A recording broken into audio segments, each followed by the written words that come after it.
मेरे प्यारे साथियों, एक बार फिर से आप सभी लोगों को मेरा प्यार भरा नमस्कार। साथियों, आप सभी लोगों का मेरे YouTube channel English with JK sir में बहुत-बहुत स्वागत है। साथियों, मैं आशा करता हूँ कि आप सभी लोग सकुशल होंगे और अपनी ज़िंदगी में खुश होंगे और अपनी पढ़ाई को भी पूरी ईमानदारी के साथ कर रहे होंगे। साथियों, आप सभी लोगों को पता है कि मैं अपने इस चैनल पर अभी केवल इंग्लिश लिटरेचर के मात्र 10 क्वेश्चंस की प्रैक्टिस कराता हूँ और वो ऐसे क्वेश्चंस मैं देता हूँ जो कि सिलेक्टेड क्वेश्चंस होते हैं और परीक्षा की दृष्टि से इम्पॉर्टेंट भी होते हैं। तो साथियों, हम अपने इसी चैनल पर अब बहुत जल्द ही इंग्लिश ग्रामर के भी 10 क्वेश्चंस की प्रैक्टिस कराऊंगा और उसको डिस्क्राइब भी करूंगा कि इस क्वेश्चन में कहाँ एरर है और क्यों है, ताकि आपको आसानी से समझ में आ जाए। तो साथियों, आप सभी लोगों को पता है कि हम अपनी इस वीडियो की शुरुआत एक कोटेशन के साथ करते हैं।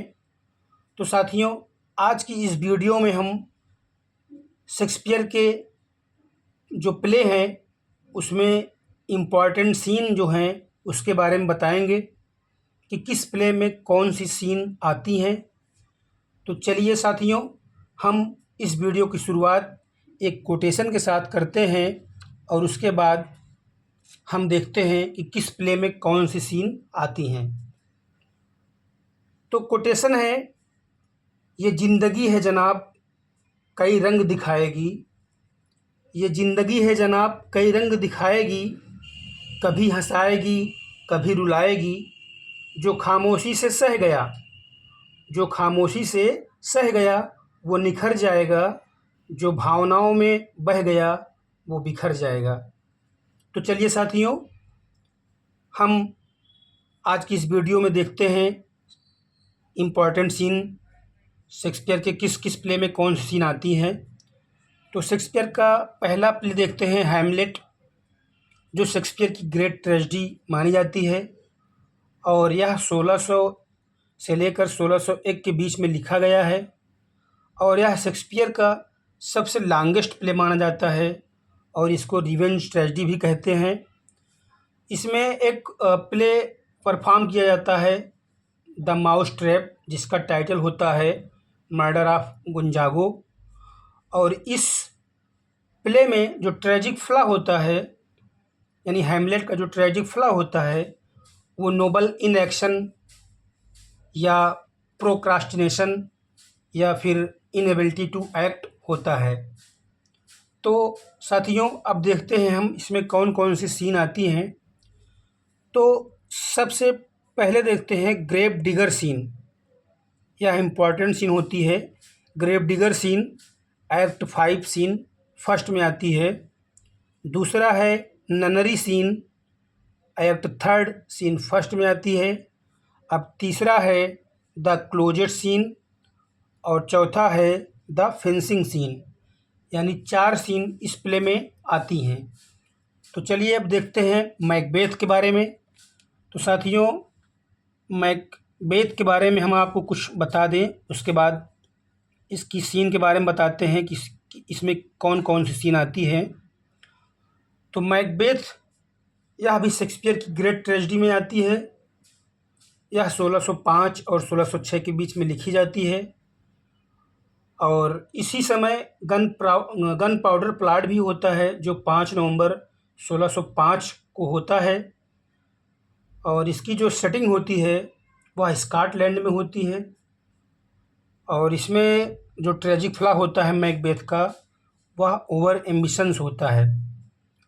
तो चलिए साथियों, अब देखते हैं इसमें कौन कौन सी सीन आती हैं।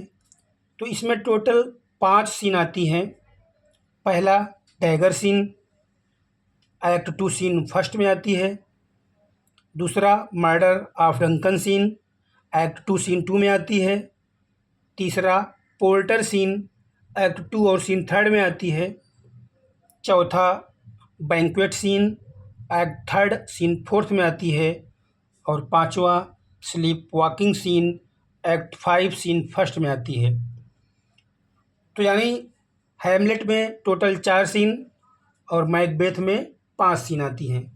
तो चलिए अब देखते हैं रोमियो एंड जूलियट, यानी रोमियो एंड जूलियट के बारे में देखते हैं कि इसमें कितनी सीन्स आती हैं। तो रोमियो एंड जूलियट यह जो है शेक्सपियर की रोमांटिक ट्रेजेडी मानी जाती है और यह 1595 में लिखी जाती है और पब्लिश्ड होती है 1597 में। और इसका जो रोमियो का जो क्विक डिसीजन, वो जो ट्रेजिक फ्लॉ होता है वो क्विक डिसीजन होता है। तो चलिए इसमें देखते हैं कौन सी सीन आती है। तो रोमियो एंड जूलियट में केवल एक सीन आती है, the balcony scene, the balcony scene. अब जूलियस सीजर में देखते हैं। तो जूलियस सीजर भी शेक्सपियर का ट्रेजेडी माना जाता है। जूलियस सीजर 1599 में लिखा जाता है और यह पहला प्ले होता है जो ग्लोब थिएटर में परफॉर्म किया जाता है, यानी first play to perform in Globe Theatre, यानी पहला प्ले होता है जो ग्लोब थिएटर में परफॉर्म किया जाता है। तो चलिए देखते हैं इसमें कौन सी सीन आती है। तो इसमें केवल एक सीन आती है, बैटल सीन। कौन सी सीन आती है? Battle scene. तो रोमियो एंड जूलियट में एक सीन आती है, द बालकनी सीन, और जो जूलियस सीजर में एक सीन आती है, द बैटल सीन। अब देखते हैं the merchant of Venice. The merchant of Venice में कौन सीन आती हैं? तो देखा जाए, द मर्चेंट ऑफ वेनिस यह शेक्सपियर की ट्रेजिक कॉमेडी मानी जाती है। यह 1596 और 97 के बीच में लिखी गई है। इसको एंटीसेमेटिक प्ले भी कहा जाता है। यह इंस्पायर्ड होता है जीव ऑफ माल्टा से और इसमें एंटोनियो को ही मर्चेंट माना जाता है। और इसमें जो साइलाक होता है उसकी वाइफ का नाम आपको शायद ना पता हो, तो उसकी वाइफ का नाम होता है लेह। उसकी वाइफ का नाम होता है लेह। तो चलिए साथियों देखते हैं द मर्चेंट ऑफ वेनिस में कौन कौन सी सीन आती हैं। तो इसमें केवल 2 सीन आती हैं।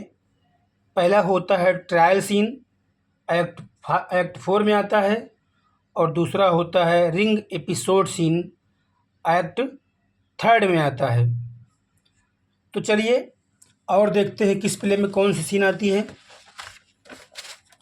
तो देखते हैं ट्वेल्थ नाइट, यानी ट्वेल्थ नाइट में कौन सीन आती है। तो ट्वेल्थ नाइट जिसको व्हाट यू विल भी कहा जाता है, और इसका टाइटल जो है व्हाट यू विल किसने दिया था? जॉन मार्टसन ने दिया था। और यह मैच्योर कॉमेडी और रोमांटिक कॉमेडी की श्रेणी में आता है। इसमें आइडियल लव के बारे में बात किया गया है और यह बेस्ड होती है मिस्टेकन आइडेंटिटी पर। और सैमुअल पीप्स ने इस प्ले को सिली प्ले भी कहा है। तो चलिए साथियों देखते हैं, इसमें केवल एक सीन आती है, the letter scene, the letter scene. अब मच एडो अबाउट नथिंग में देखते हैं। तो मच एडो अबाउट नथिंग में भी एक सीन आती है जिसका नाम होता है वेडिंग सीन। तो मच एडो अबाउट नथिंग यह प्योर रोमांटिक कॉमेडी मानी जाती है। शेक्सपियर द्वारा यह 1598 और 99 के बीच लिखी गई है। इसको कन्वर्सनल प्ले भी कहा जाता है और यह कॉमेडी ऑफ मैनर्स की श्रेणी में आता है। तो साथियों आपने देखा ट्वेल्थ नाइट में एक सीन, द लेटर सीन, और मच एडो अबाउट नथिंग में एक सीन, वेडिंग सीन आती है। और साथियों एक चीज़ और बता दें, शेक्सपियर का जो सेकंड लॉन्गेस्ट प्ले है वह रिचर्ड III होता है। यानी शेक्सपियर का सबसे लॉन्गेस्ट प्ले हैमलेट और दूसरा लॉन्गेस्ट प्ले रिचर्ड III होता है। तो साथियों आप सभी लोगों ने आज देखा कि कौन से प्ले में कौन सी सीन आती हैं। तो साथियों, हम आज की इस वीडियो को यहीं समाप्त करेंगे।